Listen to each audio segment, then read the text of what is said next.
Ballou, who's a psychology of video games researcher at London's Queen Mary University. Nick, thank you so much indeed for your time. Obviously, that one kid didn't play 7,700 hours consecutively, but that's an amazing amount of time. So Epic Games argues that the video game addiction is not a psychological disorder. Would you agree?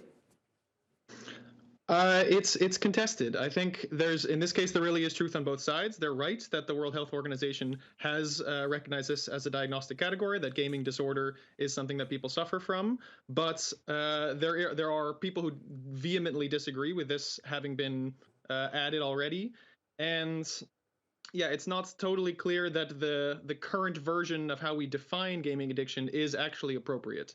So I think it's very, very clear that there are people who suffer significantly, that play games to an excessive extent, that it really has negative consequences on their life. Absolutely. For me, it's still up for debate whether that really constitutes an addiction or not. The legal action by the parents claims that the game is deliberately developed to be highly addictive.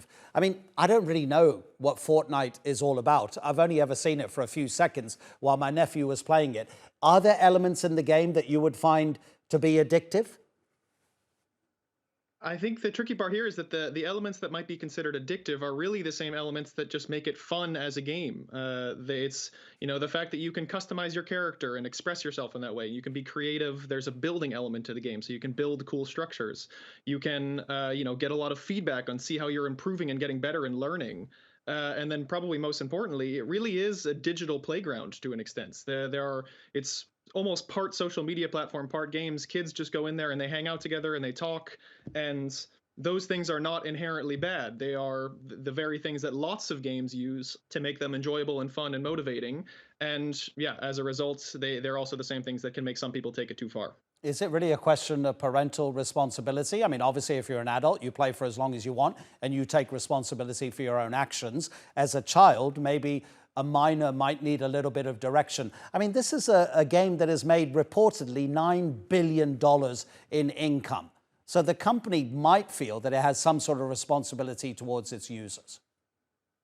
And I would agree with you. I think they absolutely do. And there are signs that they take that seriously in some cases. For example, Fortnite removed a particularly kind of dangerous implementation of loot boxes, this random mechanic where you would buy something without knowing what you were going to receive.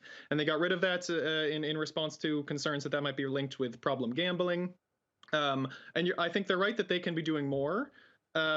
But I also think you're right that there is a huge parental responsibility here. That's the child, for example, who's played 7,700 hours. That's the kind of thing that really needs to be caught much, much earlier. If that's progressed now for 2 years and 10 months of gameplay, that's far too late. So if I was going to give one piece of advice to parents out there whose concerns I totally empathize with, talk to your kids early. Find out what they're playing, how much they're playing, whether they're hiding it from you in any way. Really try to be involved in your kids' gaming, because this is a medium that's going to only get more popular for the rest of their lives. Really, thank you so much indeed, Nick. That's so interesting. I mean, I'm a gamer myself, but I don't know. I like to put the game down as well to live my real life, but I understand the attraction of being in a virtual world. Really appreciate it. Nick Ballou from Queen Mary University. Take care.